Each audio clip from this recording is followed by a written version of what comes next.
Nivoaka tamin'ny fahanginany ihany koa Andriamatoa James Ratsimy nitondra ny fijeriny manoloana ny raharaham-pirenena ankehitriny ary indrindra ny fiatrehana ny fifidianana atsoatsy ihany koa.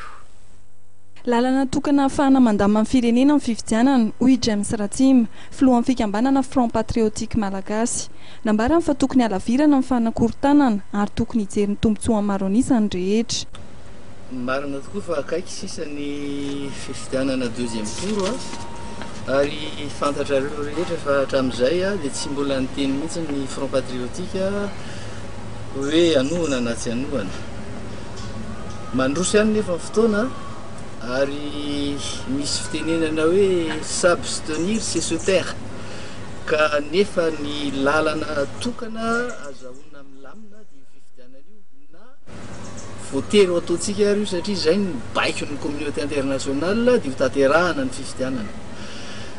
Ny anatanterahana fifidianana kosa tsy midika hoe anaiky izay tiany ny malagasy.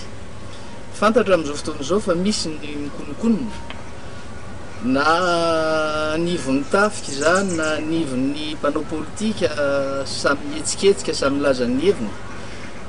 Tsisy izay tsy mahafantatra ny hevitry momba amin'ny mpanao politika fa amin'ity mandeha ity kosa hitodika kely any amin'ny nivon'ny tafika hoe firy moa nareo ngeka avy any amin'ny vahoaka 20 millions de malgasy ve hovononareo ka tokony heritreritra rehefa dinihana ny fandehan'ny raharaham-pirenena.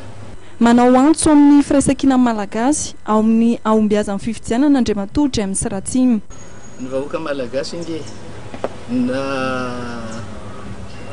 na ianareo tafika na ny vahoaka tsotra dia tokony hiariraina efa nilaza foana matetika fa ny adversaire ny malagasy nge dia ny vahiny mpandrobe. Zareo tady hanao investissement eto amintsika lava reto efitsika manana mpandrarahantsika. Ka raha mahay miray iny tsika andamina an'io satria tsy maintsy io fifidianana io ny lalana andaminana ny raharaham-pirenena dia mety ilamintsika fa ny fanakorontanana hafa izay kotrokotrehana ny ambadimbadika any dia oka kosa ho ajanona amin'izay. Aleo samy hitodika amin'ny fifidianana io anazava ny vahoaka alao isafidy ny vahoaka dia isafidim-bahoaka marina ny iseho fa tsisy alabatondray ao, tsisy maty ny jiro, tsisy ahovany valin'ny fifidianana mba hiteraka fikorontanana. Arak'izay dia mitaky ny voan'ny tena safidim-bahoaka amin'ny fifidianana izay ho tanterahana ny 20 Desambra ho avy izao Andriamatoa James Ratsimy.